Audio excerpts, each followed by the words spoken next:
My name is Kartik, one of the co-founders of ETHGlobal, and I'm super excited to welcome all of you to ETHIndia.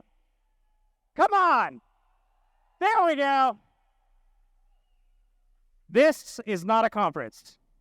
We are at a hackathon, and we're finally excited to be back here for the fourth time in partnership with Devfolio to 2023. Are you all excited? There we go. Our goal here is to onboard developers into this ecosystem, and where else could we go to find the most talented people in the world? It's right here in India. Now, what makes these events different is that our focus here is on builders, which is why these events are the opportunities for you to learn, get help, and upskill yourselves and learn about what's actually happening at the edge. And most importantly, we believe showing is way more important than telling. So we don't want to see and hear about what you're thinking and what you want to build. We want to see actually you build it and demo it to us, because building is what's more important. Now, ETHIndia 2023 is special because we want to have a reignited focus on changing the status quo. And who better to bring that up and tell you more about than our very own Denver from Devfolio. So please join me in welcoming Denver on stage.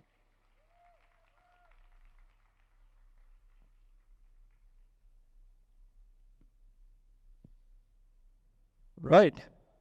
All right. So I'm just going to take a pause for a minute for everybody to really think what we are here to do this weekend, right? And if you think about it, I mean, sure, there are going to be 2,000 people in the building. There's going to be 250K up in rises.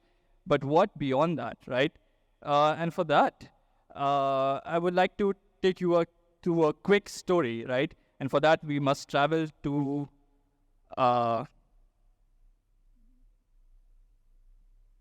yeah. Okay.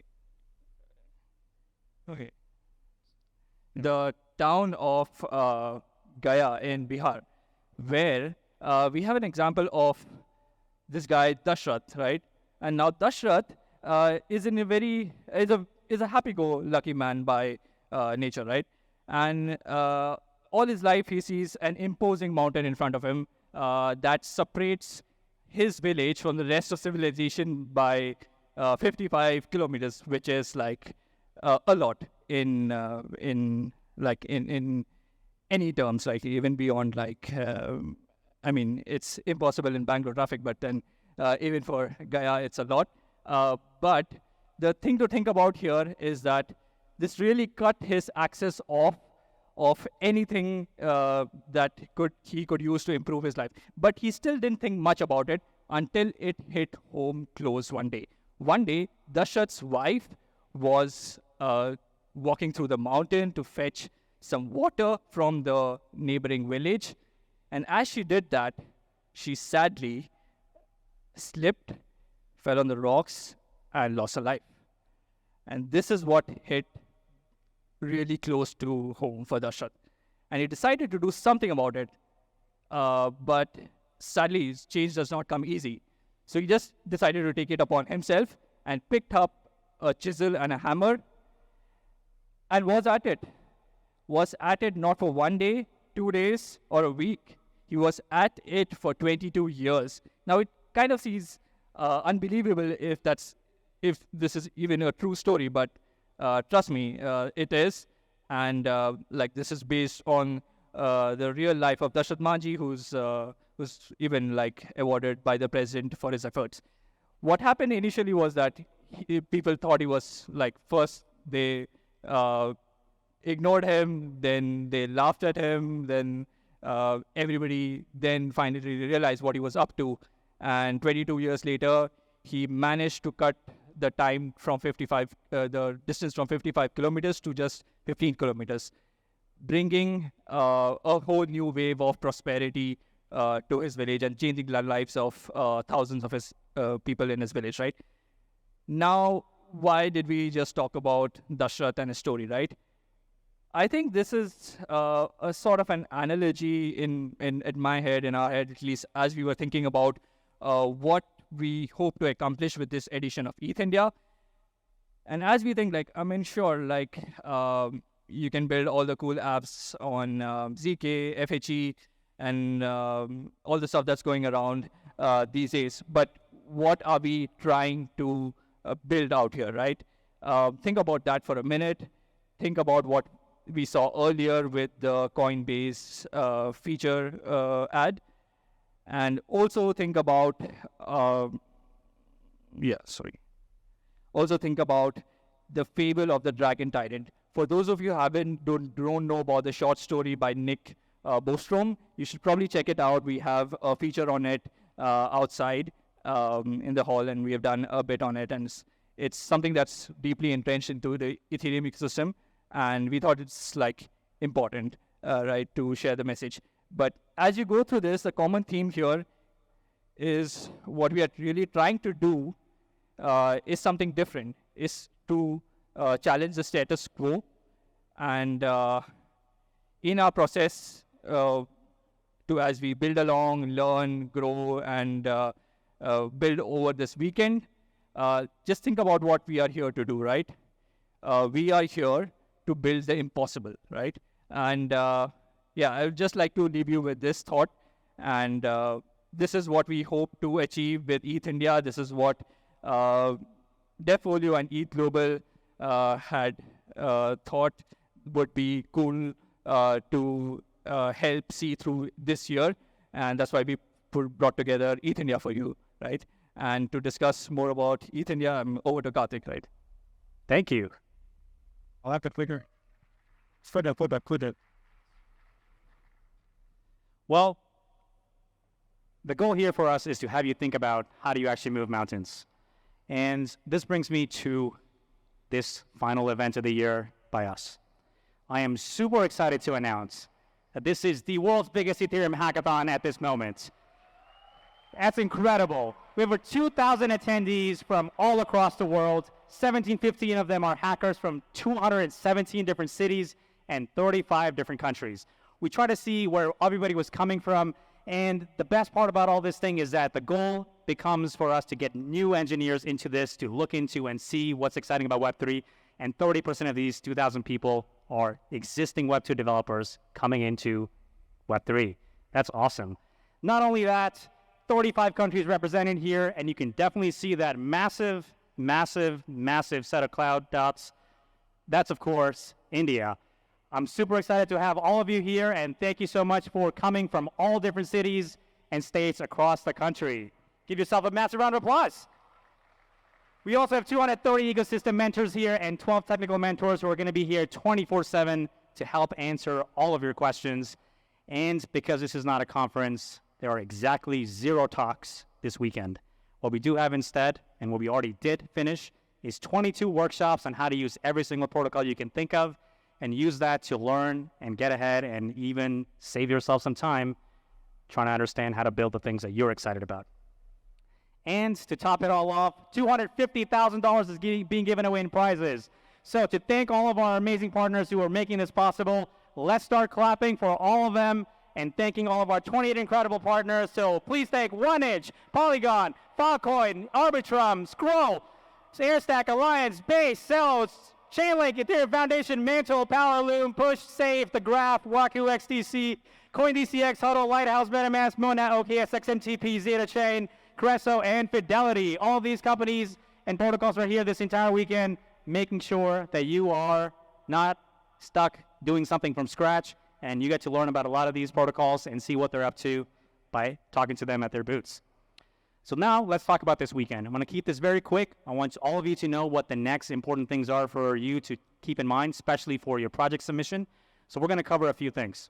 The first one is just an agenda. We're going to talk about the venue, if you are still not familiar with it, how you can get all the help you need for this weekend. Of course, all the prizes. We already kind of covered a lot of the workshops. We'll tell you about how you could actually keep up with that.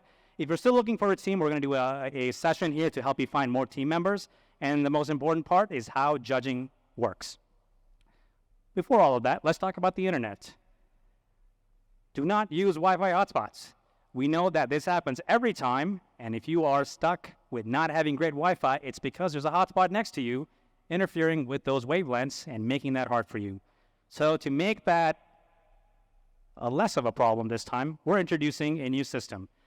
You can go to wifi.ethglobal.com, and you now have to put in an access code that lets you credit your account with one Wi-Fi access code and one LAN code. Every table there in the back has an Ethernet connection. You get to plug that directly in. Once you plug that in, 30 seconds later, a pop-up will open up and it'll ask you for your code. You get your code by heading over to wifi.ethglobal.com, and then your device is good to go. Then you can plug it in anywhere, but you get to keep it to one device on Wi-Fi and one on LAN. This will help make sure that we get to actually offer guaranteed service for the minimum speed requirements, and it'll also prevent all the cluttering that happens, especially on Sunday when 2,000 of you are going to be in this building demoing all of your projects. If you run into any issues, you can message anybody on the ETHGlobal team or the Devfolio team on Discord, anywhere else. Find me, we'll debug it. But so far, you can just easily use this thing by putting in your email. Now let's talk about security. All of you should have a wristband and a badge. This event is open 24/7, which means anybody can come in and out of this building the entire time from today until the end of Sunday. So please make sure you have your wristband on you. And if you lose it, we are not going to be giving you a new one. So do not cut it off. If you cut it off, we need to see the cut off one back. Things happen, we understand, but we are not going to let you in if you lose this band today or anytime this weekend. Also, very simple rule. The gates are going to be closed at the front. If you don't have a wristband, doesn't matter what time it is, doesn't matter what you forgot in the building, you cannot come in. We're going to be very tight on security, so please make sure you have your wristband and your badge and your photo ID on you at all times if we need to verify something additionally. On top of all of that, do not leave your stuff unattended. Again, this is open 24/7. There's a lot of stuff here. We want to make sure that you are mindful of your own belongings and you keep that with you at all times. We won't be responsible for any lost items. There is a lost and found box we have. If you see something or somebody reports it, we'll keep it and notify people, but please be responsible for your own belongings. Lastly, don't make a mess. Yes, we're going to keep everything clean and do rounds, but try to not leave stuff around, whether it's food, empty cups, bottles, whatever it is. Don't make it messy for everybody else. Try to take care of it. There's a trash can at the end of every row. Just keep things tidy. We want to leave this the same way we found it. Now let's get to the venue and activities. There's two halls here, as you may have figured. The main one that you came in is the old hall. That's where registration was. That's where food and beverage is. That's where a few additional hacking stations are. And you also have a play area and a lounge area with some games. You can see all of that on that side. Where we are now is the new hall. That's where the majority of the hacking is. That's where the main stage is, where I am on. All of our partner booths are here. All the workshops related things are here. And on Sunday, this is where all the demos are going to happen from the partner side. So you get to see all of that also on the website. But I just wanted to summarize this for you all together. Next up, late night snacks. There is more than dinner, and we'll be serving late night snacks at late night from midnight to 1:30 a.m. in the old hall. So if you're still up and working on any of your projects, you get to still enjoy some treats. Now let's talk about communication. Everything that we're going to be doing officially will be communicated on Discord. On your Devfolio dashboard, you get to see and connect Discord. That means you will be authorized to access the ETHGlobal Discord. You can also get there quickly by going to ethglobal.com/discord and see all the channels where you can get help. You can talk to any of our partners, meet other hackers, and anything else that you want to ask us for support or we want to communicate to you will be there primarily. That's where we'll be talking about all the announcements, anything around any delays, anything around some changes, anything that happens, that's where we communicate to you first. And there's a dedicated channel for all of our partners and mentors. So if you're stuck with some bug at 4 a.m., you can just message that Discord with your question. And you can also find those mentors here in person at their table, but we'll be able to monitor that and answer any of those questions for you.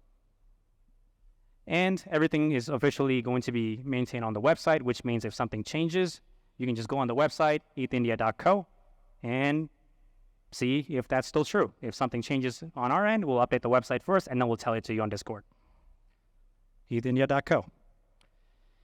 Lastly, you're in person. Talk to each other. There's 2,000 of you. A lot of you know about so many interesting things, whether it's front-end, back-end, smart contract security, anything you want to think about.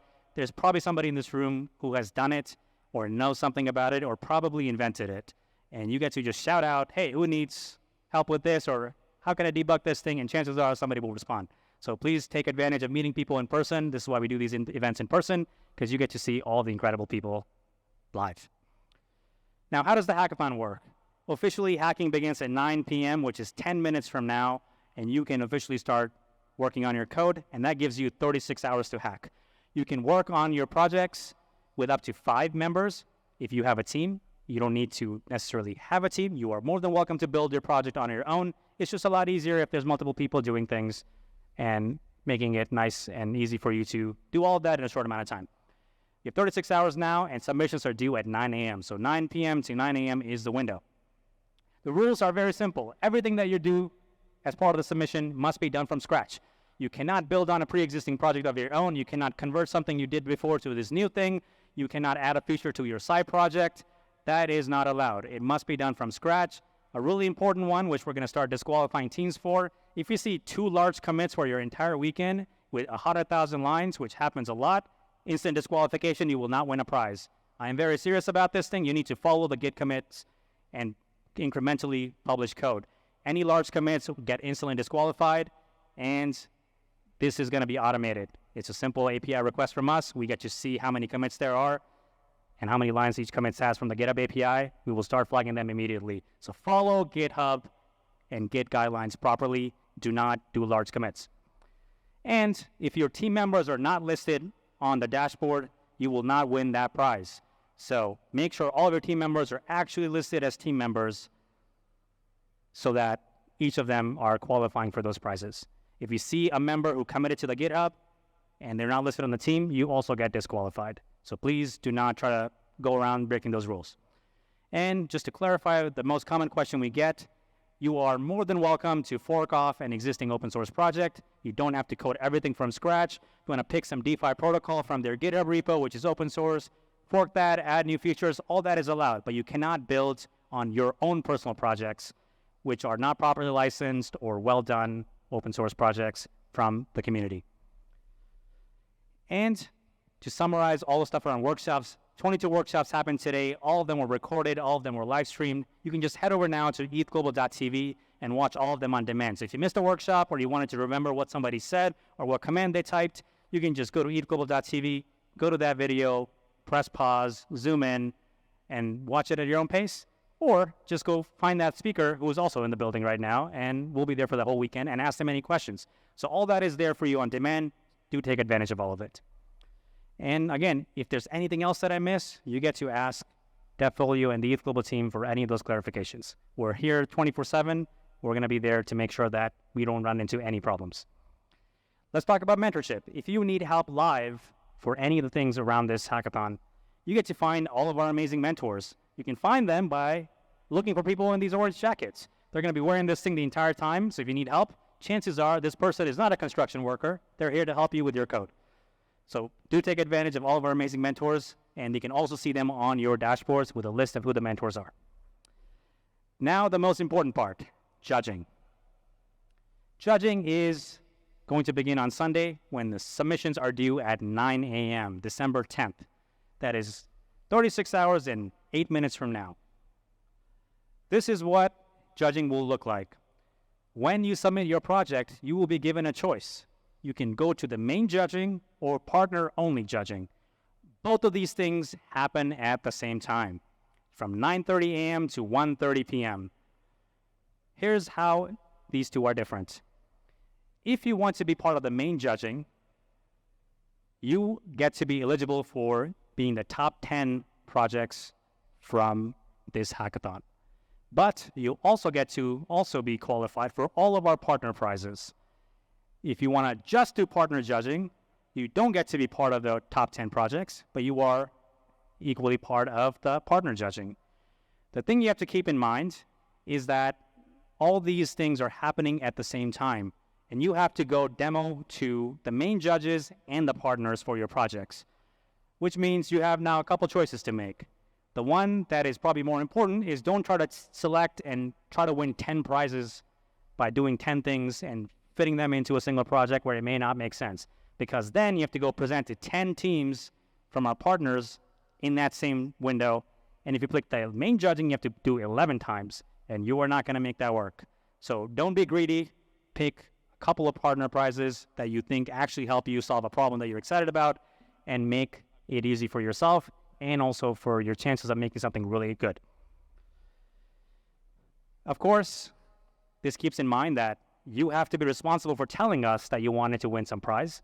So if you don't select the prize, there's no way that any of us would know that you wanted to win that prize. So if you missed that, specifying this thing and you can't go to the table, or the table's full, or you didn't get a chance to demo it, or you're like, oh, why did I not get this prize? Is because neither we or the partners knew that they were supposed to judge you. So don't forget to do that. All that is happening on your dashboard and in parallel. And the key thing here is all of this happens first come, first serve, which means you don't have to assign for a slot. If you realize that this other table is less full than the other one, you can go to the other partner first. If you realize that you want to do 2 demos of the partner first and then go to the main judging, you can do that. You can just say, I'm going to go join the main judging line, then come back to partners. All that is allowed. We want to make sure it's as fluid as possible. So the second you get to the front of the line, you are up. So be ready to demo as soon as you're there. Now, quick questions or comments on how the judging works. You will have 7 minutes each, 4 minutes for a video and 3 minutes for Q&A. We recommend that you also record a quick video of your submission so that if something goes wrong, if localhost fails, if the gas transaction cost goes up and it's going to take 2 minutes now to finish the transaction, you don't run into those things live. You can always fall back to a video. We do want you to live demo so we can make sure that you actually did code it and it's not fake, but you get to record a backup. So we recommend that, but also it's going to take you at least 30 minutes to fill out the form. So don't try to do this thing 5 minutes before 9 a.m. It's not going to work out in your favor. Start looking at the questions that you have to answer for the judging form. Start looking at how you want to classify and clarify all these things. Just look at the form before Sunday so you know what the answers are, and then you can put all that in. But make sure you put all those details. And to summarize all of this, make the submission good. If we want to know what's going on, we want to be able to just see that from your project page. We can see what your code does. We can understand why you built it. We have good descriptions. We can see how you use a different protocol. Make it easier for us to understand. Otherwise, we can only look at and judge what we see. And if you don't see a lot, if you see just broken screenshots, it only hurts you. We don't want that. So make it easy for us to help you win some amazing prizes.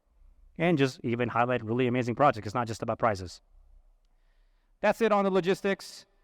Let's also remind all of you that this is an in-person event. We have a code of conduct and some rules, which means anything I talked about disqualification or how to behave here or anywhere else, all that is on ETHGlobal.com/rules. I'll summarize it for you. Please be respectful for everybody here. Any sort of harassment in any form will not be tolerated.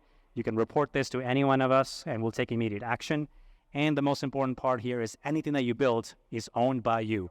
No partner, neither ETHGlobal nor Devfolio has any rights to your work. So if you build something with your team, all team members equally have full intellectual property rights to your projects. So you get to do whatever you want with this project after Sunday. Anything else I miss? Just come find me. I've been talking a lot. I'm sure you're tired of it. So I'm going to stop talking, and this is the time where I'm going to have someone else come in and talk. So please join me in welcoming James and Juan from Protocol Labs and Filecoin to tell you more about who they are, why they're excited to be in this space, and what you can learn about both of their protocols. Welcome. Thank you. Click on the dot. Hello, Bangalore. Great to see so many of you here for ETHIndia. My name is James. I work on Builders Funnel Programming at Protocol Labs, and I'm here with someone that many of you will know, Juan Bennett, who is the founder of Protocol Labs and the creator of IPS, Filecoin, libp2p, and many more technologies. And that's my moment just to embarrass him so everyone is now suitably comfortable. So why are we here? Well, Protocol Labs is an innovation network that accelerates research and development. We predominantly do this through driving breakthroughs in computing. Over the past 10 years, we have built a number of category-leading ecosystem and protocols, including IPFS. And this is a super exciting week because it was 10 years ago since Juan made the first ever IPFS commit, which is a super exciting moment. That deserves a round of applause, everyone. That's amazing persistence over such a long time. So thank you. We also built Filecoin, that many of you will know as the world's largest decentralized storage network, libp2p, which is a networking layer on top of which Ethereum 2.0 and other networks are built.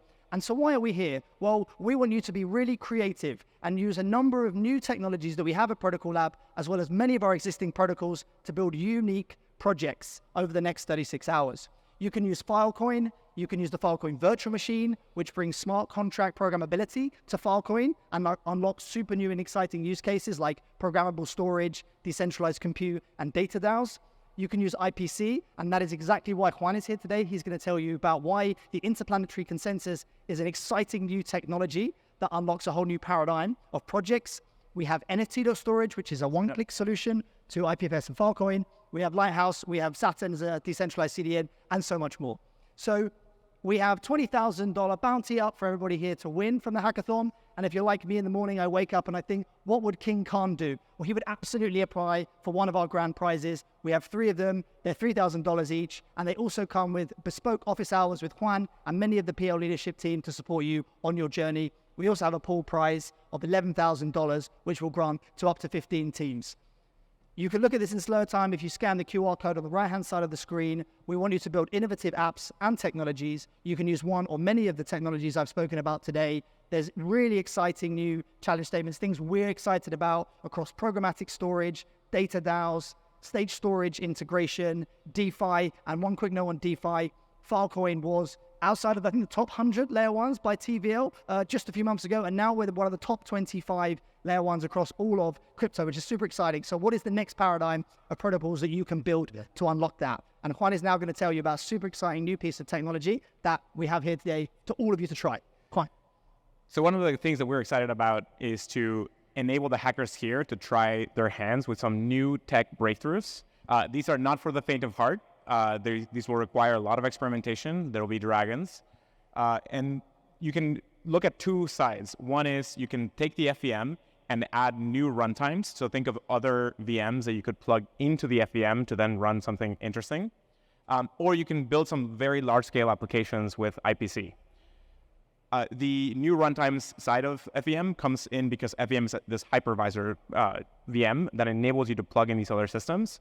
And then you can use IPC to run those things.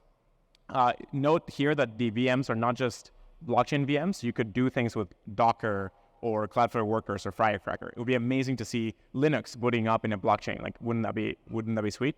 And so yeah, excited to see what people will build. It would be really cool to see games, for example, entire like turn-based games running in subnets. So yeah, right here.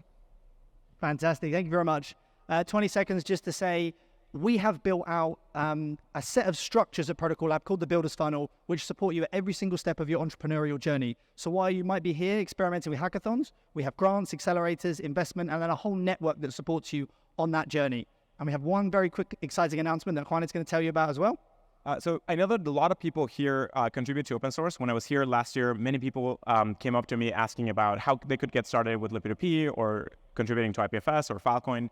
And one of the super exciting things that we're shipping this year is the PL Dev Guild, which will be a support program with mentorship, office hours, and funding for people wanting to develop open source.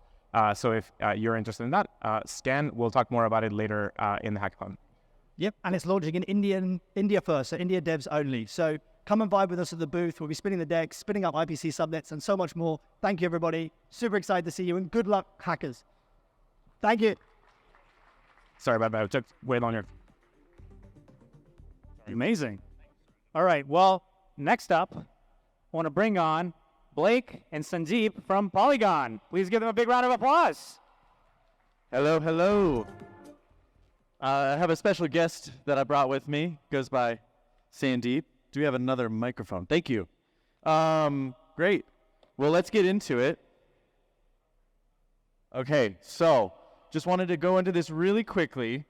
This QR code is for the Polygon partner channel in the Discord. So if you have any questions answered at any time, feel free to scan this QR code, chat with us. We have a bunch of people here on site, and it's the best way to get your questions answered. We're really excited to be here. We have $20,000 up for grabs. We have 5 different bounties, so I'm going to go ahead and get into them right away. So the first one, best use of ZK EVM. This is more of a general, for that 30% of people who are new to this space from Web 2 or whatever, this is a really good bounty to get at. We've got enough for 4 different teams, so we're going to split up the $5,000 that way. Again, This is going to be a really general one. We want to see you guys get creative. We want to see some different applications that are on the ZK EVM testnet. Next, DeFi challenge. So this is just deploy a DeFi application on the ZK EVM testnet. After that, use a Polygon tool. This is a pretty straightforward one. What was I going to say? Sorry. I had some notes here that I wanted to. So we know that it can be difficult to sort of get queries from the blockchain data. So the chain indexer is going to be the best way to do this. If you have any more questions, I'm going to continue to move through this one. dApp Launchpad. This is a new one. I need to read this one. dApp Launchpad is a CLI tool to build a dApp on the Polygon and ZK EVM compatible chains, including both front-end smart contract functionalities. We have 2 different teams that could win up to $500, and we're excited to see you guys get into this one. Next, the best use of Polygon ID. If you haven't seen this video of Hudson, it's amazing.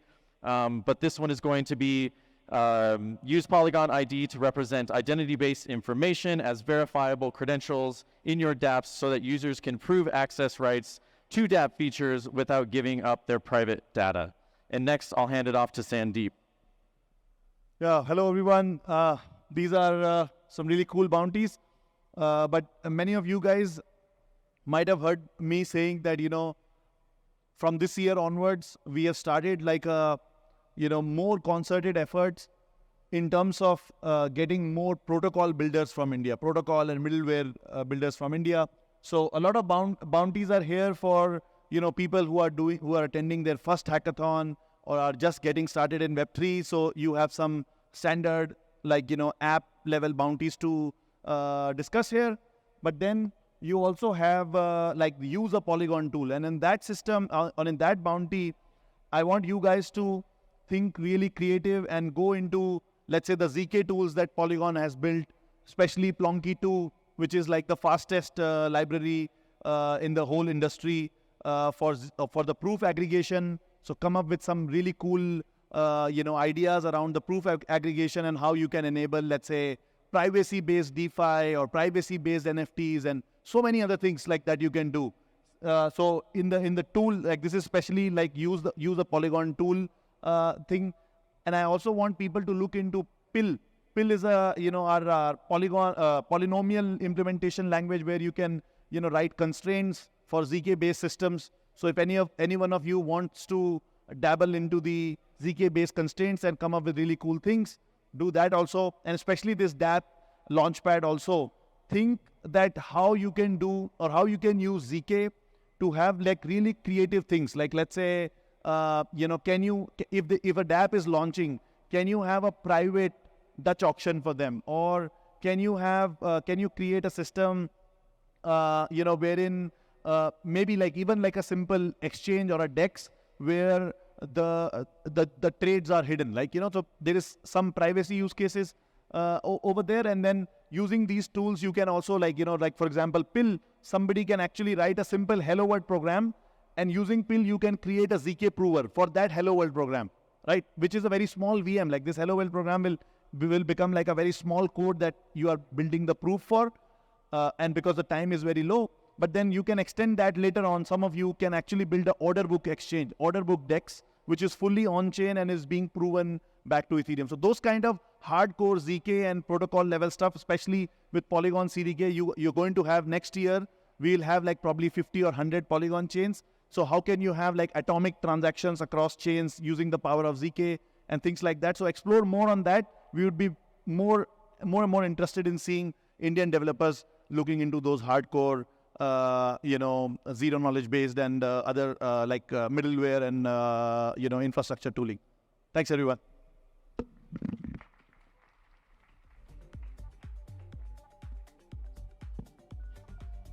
Awesome. It's like a bring your founder to work day.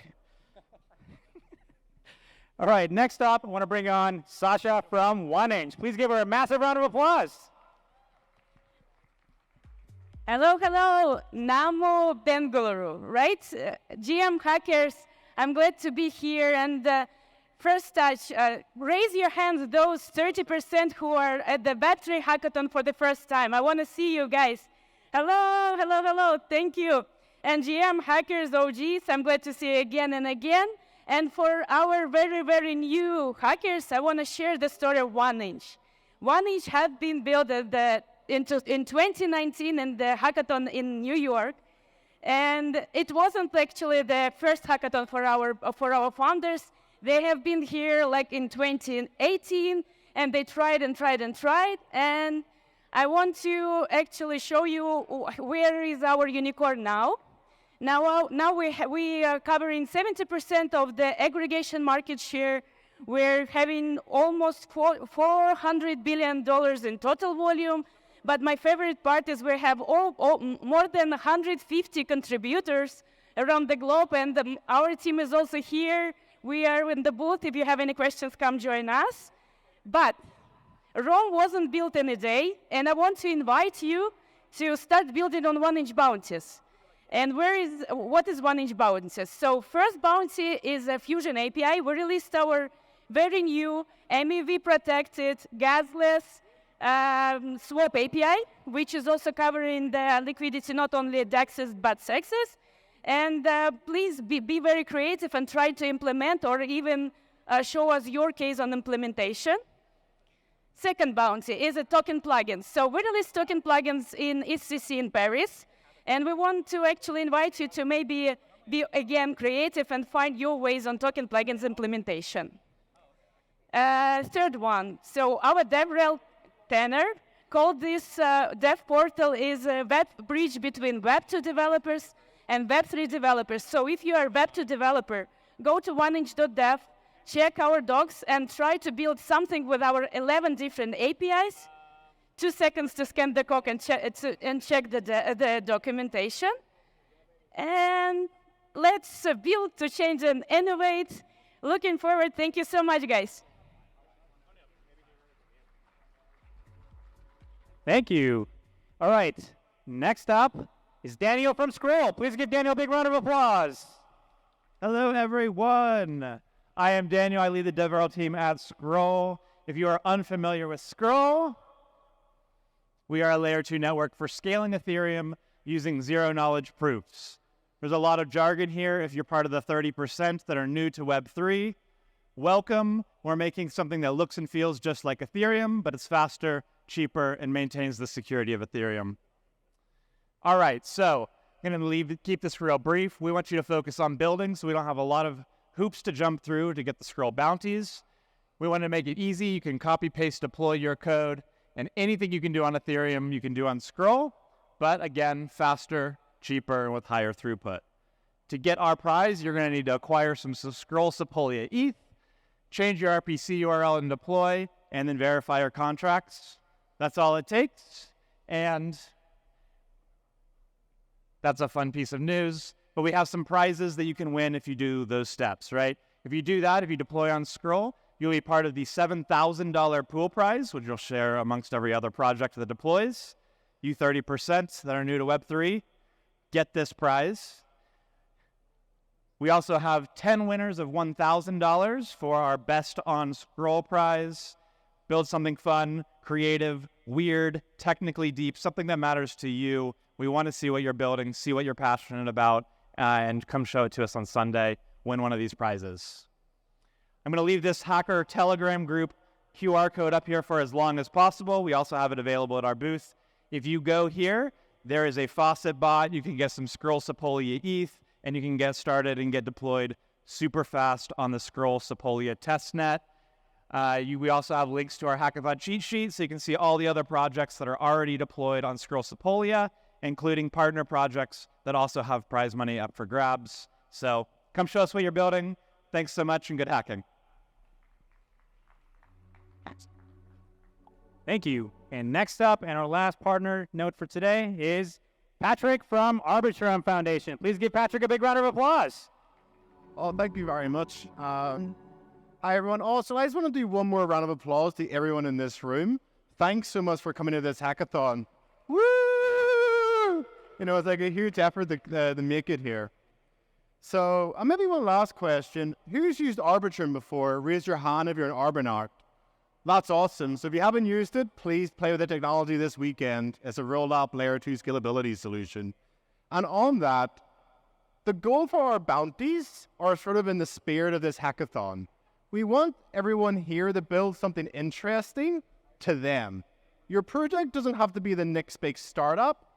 Your project just has to be something that you find interesting, and then you come to the booth and you convince us why it's interesting. So, build the most original project, use the best technology, build a cool library, or hopefully use Stylus. If you're a Rust developer, come check out Stylus. You might find that really awesome and cool. But finally, when I thought about this announcement, sort of this one opportunity to send a message to everyone here, I really want to highlight, why should we care about crypto, smart contracts, blockchains, or even rollups? Like, why do we care about this technology or this entire field? And in my mind, it's because the whole point of crypto is to build a better tech stack. A tech stack that protects the user from the system operator. It can protect your funds and protect your interactions with others. And if you can build a system that ultimately protects the user and empowers the user, as we just saw with that Coinbase advert before, it can empower the individual. So now raise your hand if you want to work or you do work at a Web3 company today. Like, who works in Web3 and crypto? And who wants to work in Web3 and crypto? Hopefully everyone in the room. Hopefully, if we get this technology right, it will empower everyone in this room to join the global community, contribute your talents, and earn a living for doing so. You can offer me a service. I can pay you for the service. I don't have to trust you, and you don't have to trust me. As long as we can trust the service itself, we can trust the system, then we can transact and interact. So you can truly join the global community. And that's why this hackathon, these projects, just Web3, for me, it's not a Pepsi or a Coke. There's not one project that's better than the other project. Our goal is to work as a collective, to build a tech stack that helps everyone in this room. So we empower everyone towards the betterment of everyone at this hackathon.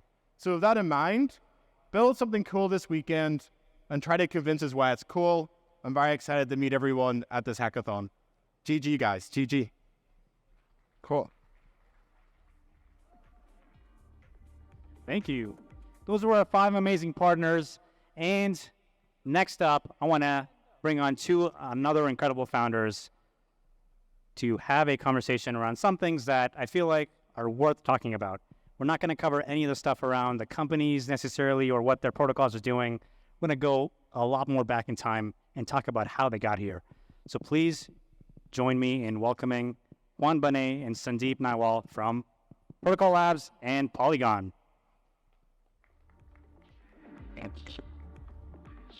The best. The soon. The inch. Sheaf. Juan, Sandeep, we've already seen you on stage, so welcome back. As we're kind of thinking about what to cover today, I think one thing that sort of resonated for me particularly was, let's kind of talk more about who you are as individuals instead of just what you do. So my kind of first question is to you, Juan. Tell us about how you got into computer science and what kind of got you excited about being in tech. Yeah. So I grew up in Mexico. I was born there, and when I was a kid, I used to play a lot of games, a lot of different console games, PC games, and so on. And I started playing online games, like Warcraft 2 and StarCraft and so on. And I started getting into guilds. And then guilds needed a website, so then I started to figure it out, like, how hard could this be? I'll just figure out how to make things. And that for me was a big rabbit hole that led me to want to figure out how to program computers and whatnot. So I got into computers pretty early, but it wasn't until college when I really dove really deep into computer science and got into distributed systems, networking, AI, and a bunch of other things. But kind of all along the way, I've been extremely curious, and so I've always wanted to learn an enormous amount. So though I've focused on computer science throughout that entire period, I learned a lot about many other fields that ended up being really useful in lots of the things that I build today. How did that turn into you wanting to be a founder? Yeah, I guess it's a good question. Or maybe walk us back through, Protocol Labs is not your first startup. Yeah. What happened before this? Yeah, so I kind of going through college, there was always this inbuilt, so I went to college at Stanford, and there's a very strong culture of, it's the heart of Silicon Valley, and so there's a strong culture of building new technology companies and using new technology companies to change the world. I'd grown up in a lot of stories from like Steve Jobs and others who had a bunch of ideas and were able to turn those into products and then deploy them into the world, and through that dramatically change how the world worked. And I always aspired to that. Like that was extremely inspirational and exciting as a great way to make a big impact in the world. And so I think, between college and PL, I first started a video game company. So this was actually out of a hackathon. So I did a week-long hackathon and came up with some friends and I came up with a monster catcher game, a location-oriented mobile phone. This was way before Pokemon Go. So we decided to then turn that into a company. And so we built it, we shipped it to the world. We eventually scaled it to, I think, 100,000 users in the high points. And then from there, I went to a second company where we wanted to map all of human knowledge and try to make it easy for you to learn. So think of like a package manager for your mind, saying, hey, I want to learn machine learning. How do I trace all of the concepts that I need to learn and kind of feed them to me? That was way harder and way riskier as a startup. We ended up not being able to raise money. We super failed in terms of ended up like spending all our money and ended up super broke before PL. And kind of after that startup, I started contributing to open source in a bunch of projects, exploring a bunch of ideas into what eventually led to IPFS. And from there got to Filecoin, and after that coupled together into something that was actually worthy of a startup, and that's when I started Protocol Labs. I went into an YC, and kind of that was the beginning. I definitely want to cover a bunch of stuff around YC, but maybe it's the same question to you, Sandeep. What were you doing before Matic? Before Matic, I had a startup. Just before that, I had a blockchain startup only, and I was just getting into it. So I wanted to learn more by doing hands-on projects. So it kind of became a small services project services startup for 6-8 months before, I could have gone and started something on my own.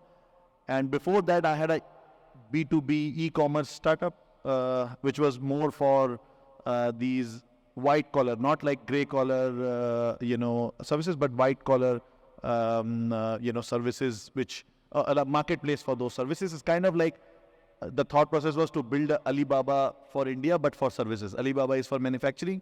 Can we build a Alibaba for India, because India is services hub? So that kind of thing was there. Before that also I had done multiple startups, from tech to completely non-tech, even I, played a founding role in a honeybee, very long back, a honeybee extraction or honey business. Even, one time during my second year of college, I even did a gym-related startup, gym and fitness-related startup where you can, can we open all of these colleges in India, can they have their own, they all have small gyms, but nobody operates them. Those kind of things. So I did multiple part-time startups before, doing my full-time startup only in 2016, 17. Oh, that's amazing. I feel like I learned all these things live just now. Well, you two have similar stories in the sense that you kind of started these companies in a time where not only people were not willing to fund things, but also they didn't know what it was. And that's a strange kind of echo of a sort of a valley of uncertainty that both of you have to go through. I want to kind of start this off by asking you one, when did you apply to Y Combinator? What was it like? What made you apply to it? And especially being a solo founder, kind of how did that journey look like about a decade ago now? That's a good question. So I'd always been very interested in extremely deep tech companies. So trying to build startups that really built some intense technology that was truly making the world better, and then kind of deploy that into the world. And at the time, before that, YC was kind of primarily known for a lot of SaaS companies. And there were a number of them that were very good, like things like Stripe and so on. But a lot, kind of like the average YC company at the time was not super exciting in that sense. But right around that time, Sam Altman had just started as the president of YC and was now leading the program. And he put out a request for startups that was very inspiring. So this had, energy and transportation and a whole bunch of like really serious hard problems. And that's the RFS that I responded to and made me really want to go to YC. And so I decided to apply, got in, and was part of like a pretty amazing cohort. If I remember correctly, this also had, I think, Boom Supersonic, which is a aerosonic supersonic planes, Rigetti, which was quantum computers, and Helion, which is doing like fusion. So I think there were a bunch of like extremely compelling technology companies that were all part of the same YC batch, and that's kind of why I ended up applying and going through it. How was fundraising as an Indian founder 6 years ago? Yeah, I mean, I'm just listening to Yuan, the kind of deep tech things he was doing very early on. I would say, and a lot of people will resonate with me that doing these things from India is like actually a little bit hard, because you can do some things in some of the universities, like only in some IITs maybe, build a racing car or whatever, like those kind of startups. But generally doing deep tech like requires some level of investment, which in India that risk capital is not available in that much plenty. And especially that risk capital when it's many times non-profit. Like people don't realize that how much, public good happens, or these new technologies and breakthroughs happen in US due to these public goods funding. So for me, obviously, all of the Indian and many Indian founders will also relate to me. For us, is basically trying to get something which can build a survivable business so that your family is not constantly sitting on your head that why don't you have a job and, when will you make money and then, all those things. So you need to have the survival thing first. And obviously, like when we started at that point in time and we were doing Polygon, it was like, many investors in crypto space, big ones, like, point blank told me that, like even like somebody asked that which are the bigger kind of these protocol or deep tech companies that have come out of India. And actually you can only name one or two, like, tech companies, tech brands, which are actually on a global scale, like Freshdesk is one, Zoho, yeah. And maybe like one is this Postman. I think like 3-4 companies are there. But then no consumer companies there. None of these companies are into deep tech. Like Zoho and all that are also not deep tech. These are like email. Freshdesk is like, your services, customer service desk and things like that. So it was definitely extremely hard to convince like tier 1 VCs that such kind of things can be built from Indian, like fully like Indian founders.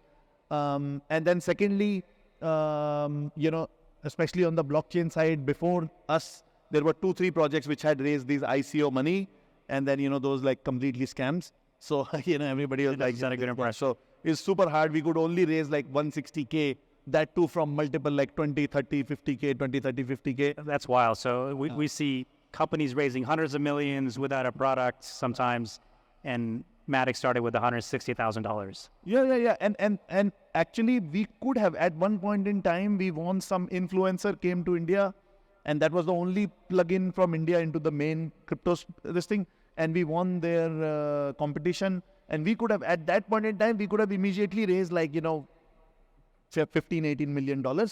But, we decided that, like later on, some people told that, taking the money from influencers and all that is not a long-term thing. and we wanted to build a long-term thing, and then later on we regretted that that we should have taken that money because of that issue with the funds. It was so difficult for us. Like many times we came to a place where we had 2 months of runway, right? And first time the ETHIndia came, like we sponsored with I think 2 or 3K, and I know how I have given those 2K for the first ETHIndia sponsorship. I also know, and I remember kind of 6 years ago or 5 years ago when we did ETHIndia.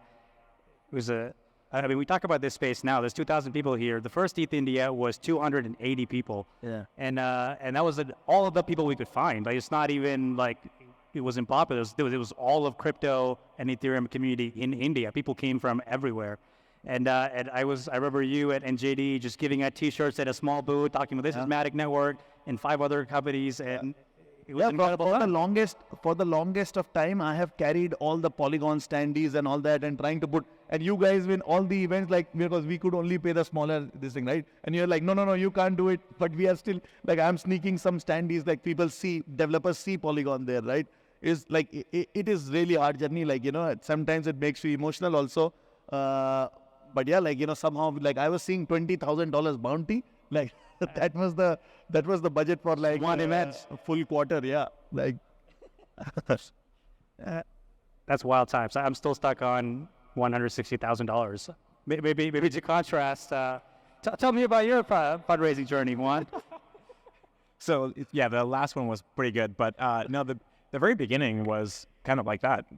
When we had like the YC funding, which was 120K at the time, and then there was this very long slog of fundraising with safes, and it took me something like 4 to 5 months to close 600K.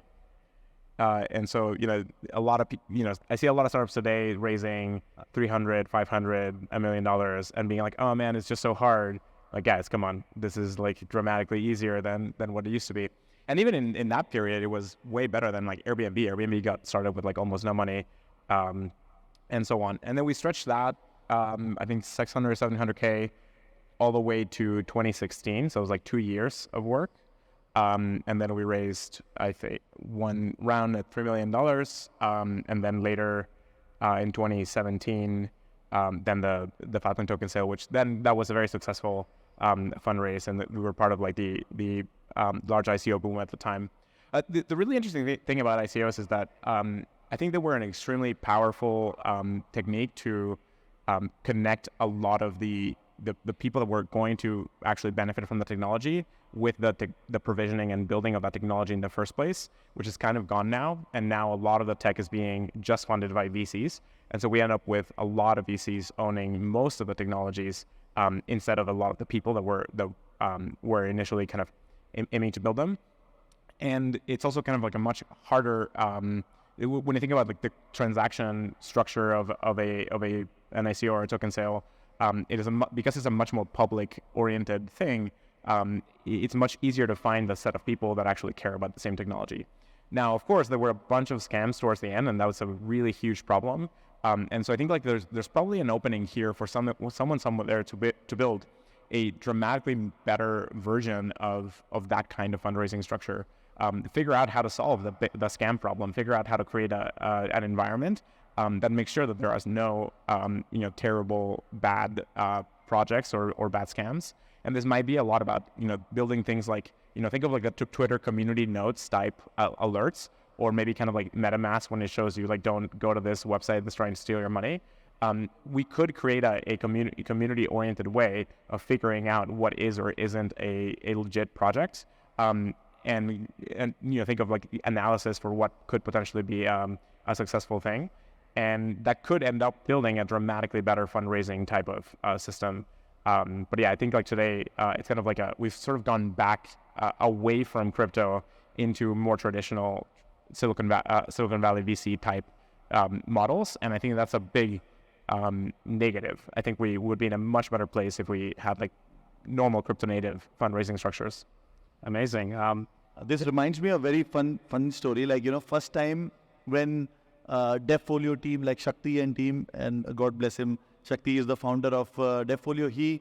When we first heard that ETHIndia is happening, So we wrote him a mail that, we also want to sponsor. And this time was the ICO mania. So he says that I think the biggest sponsorship was like, I think 20K or something. And we said that we are the only company, serious company building from India on Ethereum. So, you should give us the good sponsorship and we can only sponsor to 3K, like 2.5K or something like that. And he's thinking that, like we Indians, like all of the Indians, it's okay to admit that we have some sort of inferiority complex. That's what British did to us. So he's thinking that I am undermining him because he's an Indian company. And he's saying that, bro, do you know that how much, like, Anurag was chatting to him. And he says, do you know that how much these hackathons cost and how much everyone else is funding? How can you even expect 2K funding on this and all that? And then Anurag then started thinking that he's undermining us as an Indian company. So both of them are thinking like, oh, you're the... And then I had to step in, like, I was like, no, wait, bro. Because there are only 2 teams in India who's working for Ethereum and we should not fight. So let's figure out something. So we were able to figure out something, yeah. And here we are. Since then, like Devfolio team, big shout out to the whole team here. Like we have a very good relationship with them. They're incredible to work with. Maybe, I guess, speaking of similar kind of things, how did you find out about Ethereum, Juan? So, funny story, actually. So I used to run a group house in Palo Alto and had a lot of like pretty amazing people there. And one of a friend used to crash there. And one day he was like, hey, you could actually bring one of my friends to crash with me. And that friend was Vitalik. And at the time he was going around pitching Bitcoin colored coins and so on. So I got to know Vitalik then. And I was already working on IPFS and kind of like the beginnings of Filecoin. I think it was like the second time built a pretty good friendship with Vitalik. And I think it was the second time that he came to visit us that then he was like now talking about Ethereum. And yeah, that was pretty cool. Nice. You got any other crazy stories? Like I met him first time in 2019 ETH New York. And I, like, by that time, like, I think we had done Binance IEO and all that, and we were doing a lot of work in, for Ethereum community in India and all that. And I went straight up to him and I said, Vitalik, like, because he talks about, like, plasma group and this and that. And I said, Vitalik, like, we are having a hard time because Ethereum community, like, we were still not visible. So I told him, like, hey, Vitalik, like, and this is the first time I'm meeting him. And first thing I told him that, Vitalik, we are doing so much work for Ethereum in India and all that, and you should talk about us sometime and all that. And Vitalik thought that this guy is some scammer who is asking him to shill his coin on Twitter. And, I think, like, in my mind, that was the reason Vitalik never spoke about Polygon till, like, we got, like, 500 applications and Polymarket really blew up during the Trump election or something like that. Oh, no, yeah, the Trump election, I think. No, Joe Biden election, last election. Then one time he tweeted about this, that there's this Polymarket application which is on Polygon. But before that, like, we used to be so, like, kind of frustrated inside that why Vitalik never spoke some freaks about that. We have the biggest number of applications. So that was like a very crazy interaction with him. That's it's one of the many stories I know that look like this. Yes. Well, you said something super interesting, Sandeep. You kind of said how tough it was back then, and you wish you had more capital to kind of help kind of get to the product. Are there any other times you want to share about where you've kind of thought about giving up or not doing this? Giving up?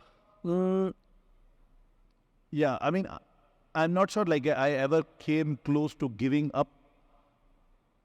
Pivoting things, sure, but giving up, I don't think like, that has happened. God, like, with God's grace has not happened till yet. It might happen in future, but, who knows? Crypto is a very brutal industry. And actually, like, in the previous cycle, like, whoever were the top projects, like, they kind of keep going away. Right? Maybe talk about, like, I mean, it affects everybody's mental health a lot, especially as founders. I'd love for both of you to kind of share, like, how has your psyche been with all of this? Yeah, I mean, so, I mean, I was saying that it is super hard, but basically, like, about giving up, I think, like, the founder's breed is also a very stubborn breed, right? Like, we are generally very stubborn, like, once, and I think it almost kind of, like, they call it a distortion field. Like, maybe what you are saying, 90% of the people think that, this is not going to happen at all, bro. Like, that same happens with me. Like, when I was starting Polygon, and that time, like, nobody knows about this and all that. And there was an accountant and she was asking a pretty decent amount for doing the accounting and everything. It was very hard to find anybody accountant for crypto. And I said, this protocol is going to become one of the biggest protocol in the world. Like, it should be really great. You will be rewarded. Take the tokens and all that. And she's like, in her mind, she thought that, like every ICO scammer is saying the same thing, right? So it is super hard, but I think we end up creating a distortion field, which sometimes works. Like, I would not say, like, even the failed startups also have the same kind of, confidence. And as somebody said that, But you need to have that sort of level thinking as a founder, and we just hear about that.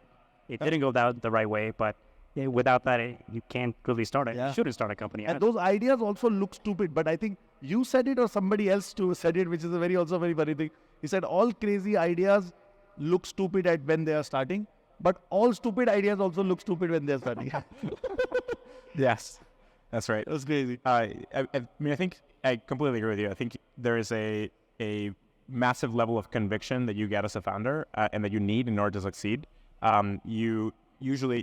You better be right? Like you don't want to have a massive level of conviction on something that is like totally not going to work out. And yeah, this question of like when exactly to give up on something is really difficult. There are definitely a lot of zombie startups where they're just chipping away and plugging at it, and it's just brutal. And eventually, it's just it fizzles out. I did give up once building Athena, the startup in between a game and PL. And I gave up like 2 years in, but I had already been thinking about the idea like maybe 3 or 4 years before. And so for me, that was like a super brutal moment of like just having no good way of making it work.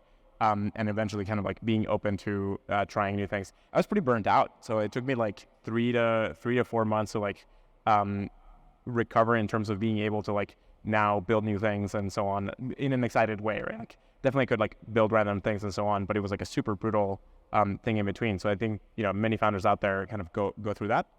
I think for PL, kind of by that point, I had learned an enormous amount about how to build things and how to start things and so on. I think nowadays when I think about projects and think about starting things, I do a lot of like thinking through what is going to be fundamentally difficult about this. When is the right time for this?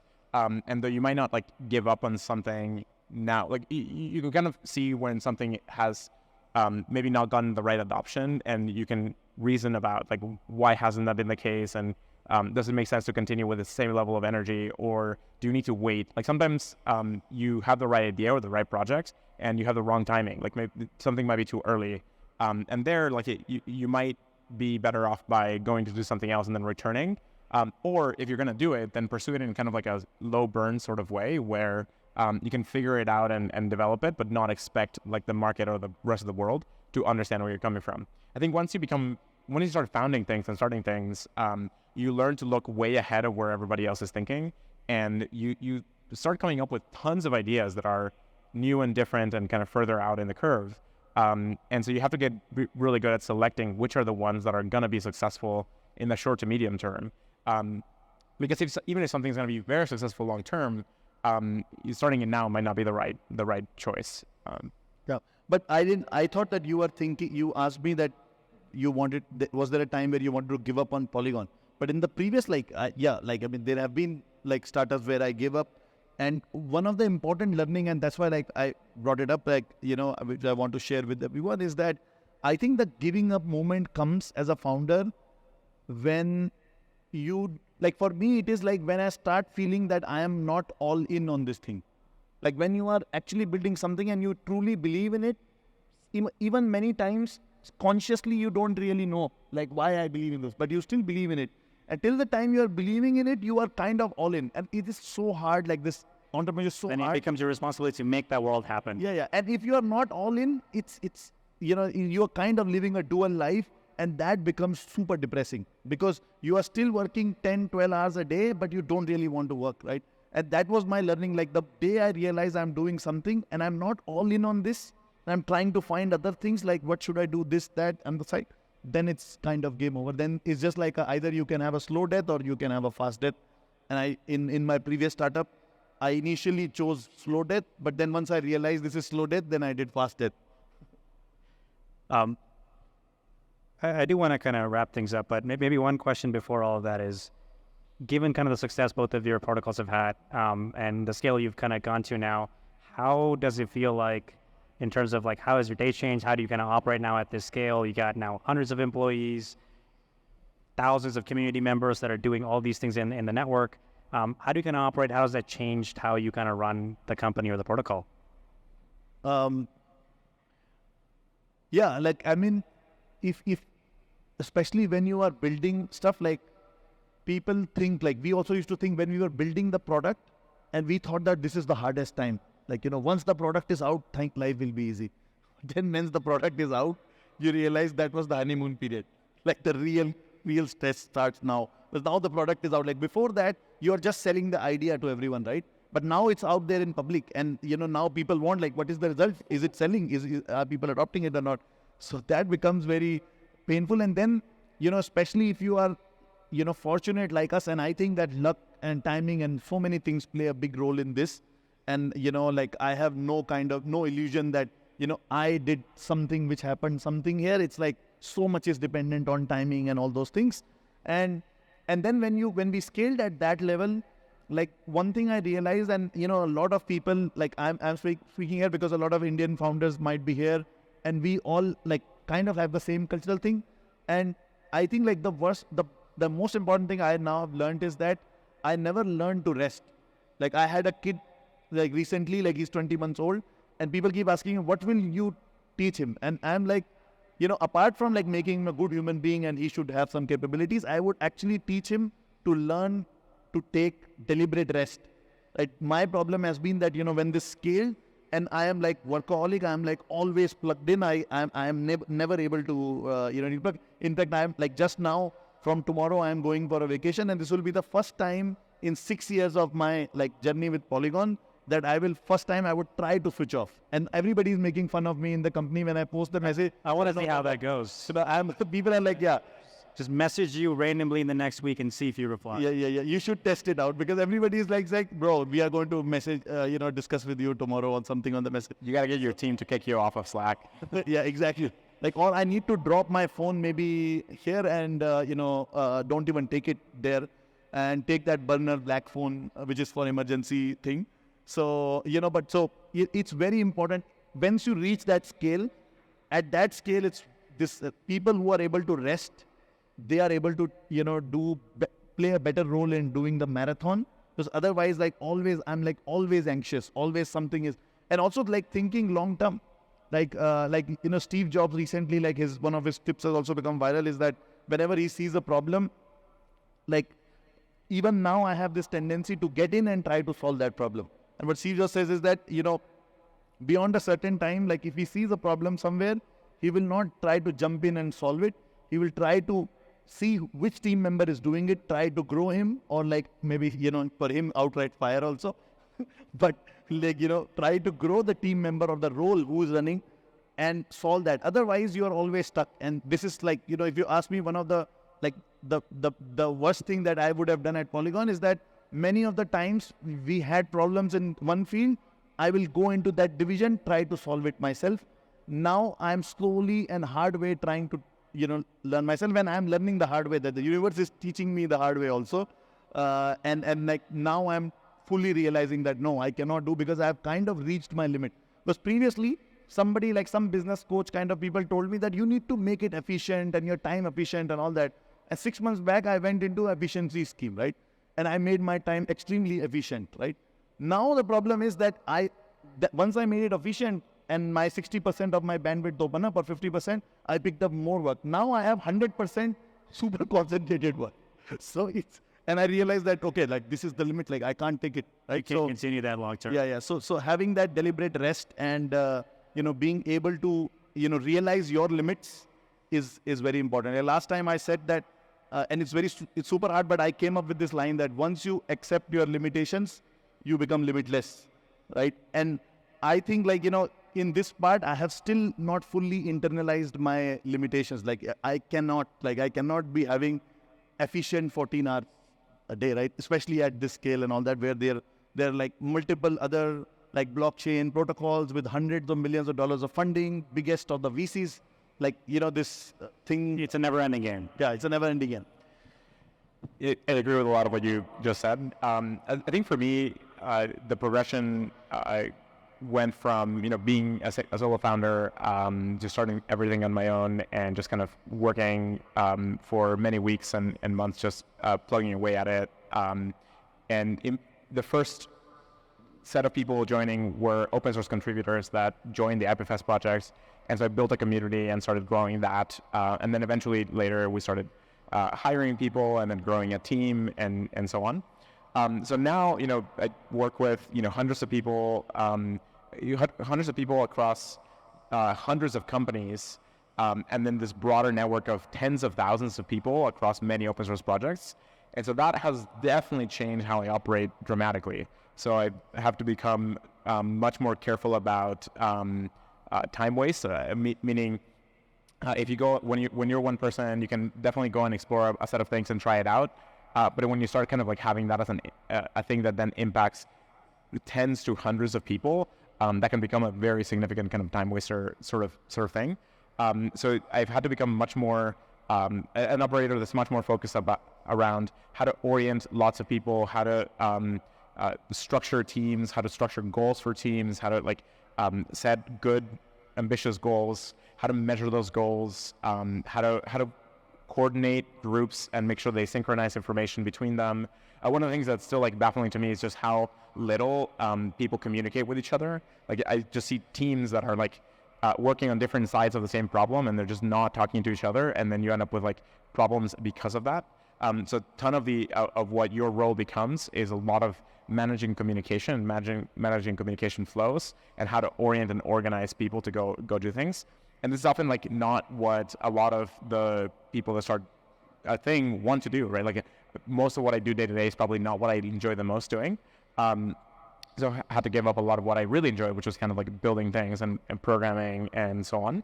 And so swapped it for organizing projects and creating groups and building things. However, the really great thing out of that though is that you then get to work with incredibly brilliant people, right? So I'm tremendously lucky to get to work with hundreds of brilliant, amazing people who are builders and creators themselves, and then I just get to kind of enable and support in doing what they do best. And that to me has been the most rewarding part of the entire thing. Is just kind of seeing tremendously brilliant people building projects, building things, and just having an enormous amount of impact. And this stretches not just to the people that I work with day to day at PL, but also to many of the companies that we work with and support, and the thousands of open source devs out there that work on these projects. It's one of the most amazing things of the entire industry is that it's so open source, and all of the things that we're building Anybody are really can jump in. Yeah, are really built by huge communities, leveraging the platforms and building these amazing things together. So one of the most rewarding things for me is just getting to see all of these amazing people. We're just on that. One of the things that I was mentioning earlier is this guild for open source devs. We think it's super. It can be super lonely to contribute to open source, but it can be a very, very good, rewarding experience. So we're kind of building this program to help support people going through that journey, and support their navigate different projects, learn, get access to mentors, and so on, which can be extremely, extremely rewarding and supportive to people going through a career. Some of these things you get when you're part of a company, but when you're just contributing to open source, you don't get that kind of thing. And so we're I hope that we are able to create an environment that can build the supportiveness of a company, but in an open source environment. Nice. Maybe kind of to close it off, just kind of wrap all of this up. Why do you do it? You've been in this space for years. You've kind of actually helped millions of people use and get into this space and use the products that we kind of now all know are shaping the future of the web. What makes you kind of wake up the next morning and still do this? I think it's because these technologies can radically improve the world and improve humanity. I'm a strong believer in the fact that what we're getting to do here is we're working with technologies that are rewriting our economies and rewriting our governments and rewriting tons of aspects about our daily lives. And that is an enormously powerful way to transform the world for the better. Already today, with the infrastructure that we have, we've built an internet native economy that supports all kinds of commerce, supports all kinds of people being able to access all kinds of financial resources and infrastructure and so on. And for me, like with things like IPFS and Filecoin, it's really about bringing human rights to the internet. Meaning, today we work on this. All of our tech is built on this infrastructure that is not preserving your rights. It's very fickle. It's run by corporations. It's run by a lot of countries who could change their minds about things. Countries tend to sometimes censor things, sometimes track you, sometimes it's an environment that's not actually secure or safe. And so when I think about humanity and now, the 8 billion people-ish in the planet, interacting with each other over the internet and building a future together, you want to create an infrastructure that is able to preserve their rights and allow them to communicate with each other and have freedom of association, freedom of communication, freedom of being able to have their own digital identities and not have to be spied on and so on. So I think crypto gives us the ability to build infrastructure that is verifiable, where you don't have to trust the parties that run it, where you can use economic incentives to make sure that people keep running the infrastructure. And so I really dream of being able to have an internet infrastructure that you can just trust, and you don't have to worry it potentially becoming malicious in the future. I think most people tend to not worry about this until it's too late. Lots of countries have been perfectly fine for a long time and then suddenly get taken over by some bad administration that makes things really bad. And so it's kind of like that dream, being able to create a rights-preserving infrastructure and being able to improve the economies and governments worldwide. That for me is the mission. Yep. I would say two things about that. One is the this technology, the Internet 3.0, coming from the probably one of the lowest rungs of the society, especially in an emerging country like India. I think there are only 2 levels below where I come from, you basically exactly slums, and then streetless, homeless people. And I truly see that the level of inefficiencies and the level of kind of the degree of the freedom that people lose because of these trustful systems. And we are building this Internet 3.0, which I Web 3.0, Internet 3.0, whatever you want to call it. I call it trustless internet. And why trustless internet is important is because we are spending as human beings more and more and more time in these digital worlds. And it's important that these digital worlds have more degree of freedom. For me, it's all about taking the freedom to the next level. We have certain degree, I would not say, but in some parts of the world, we have certain degree of freedom. But in digital world, people don't realize that we are all kind of slaves to the third party in terms of whatever apps we are using, whether it's a banking app, social, imagine, if you see YouTube or let's not say YouTube, any of these media platforms where you are a creator and you create some content and you do something and suddenly you are banned from that platform, right? Imagine if you take it, this is exactly similar to you are farming on some land in the US and suddenly somebody comes out, this is not your house, leave everything here, right? It's almost exactly like that, because now people are building property, yeah. People are building, this is their digital livelihood, and it's almost imperative that this realm, the digital realm, will need to have all of these basic principles of property rights, freedom and all that. So for me, it's about enabling the next level of freedom for the humanities, humanity as a whole. And I think with this decentralized governances and all that, this is the actual thing, except the violence, the army, that is we don't know still how that will be disrupted. I gave you a crazy story about drones and AI, but how we disrupt till the time we are not able to disrupt the army part of it, this is the only way where we can actually truly have a borderless world where everybody is all humanity is one single entity instead of these countries and divided into so many things. There will be still division, but not at least this country's boundaries and all that. So that's what I feel that this is a very big revolution, and I think that humanity should go to should go to that level. I even like posted a cheesy tweet that Web 3.0 is humanity 3.0, and I obviously want to see the humanity to go to 3.0. The other context is the Indian context here. Like, I as an Indian founder, like as I said that, we don't have any Indian tech companies at that global level, especially the deep tech companies. There are some consumer companies which are slowly becoming global, but we really don't have like a truly global tech brand from India.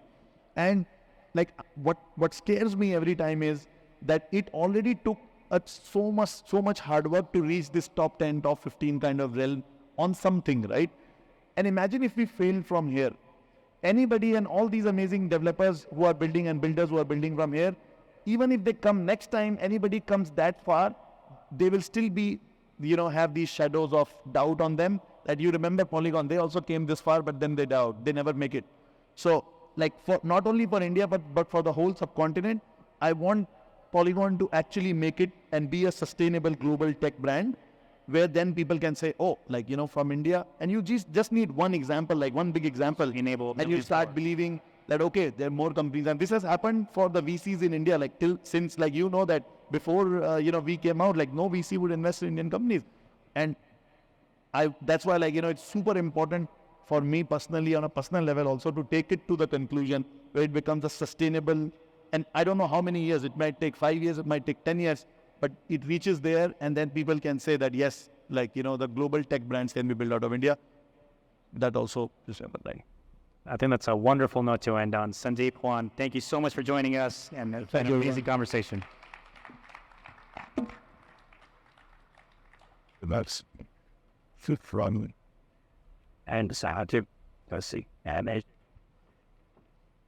Well, before we kind of close this off, I do want to go back to my slides and just say a couple more things, which is just summarizing all the prizes for you. So $250,000 in prizes. You kind of heard about some of the big ones here, but 1-inch Arbitrum, Filecoin, Polygon, and Scroll are giving $20,000 each.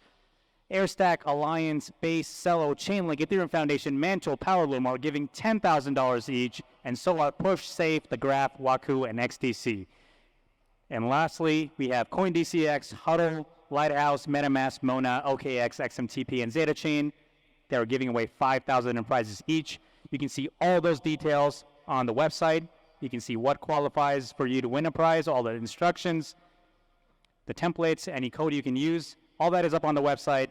And finally, please pace yourself. We know this is a 36-hour event. We don't want you to kind of not sleep and get some rest. We want you to have fun. This is meant to be fun and educational for you. So don't try to make this exhausting for yourself. And with that, let's get hacking. Thanks, everybody.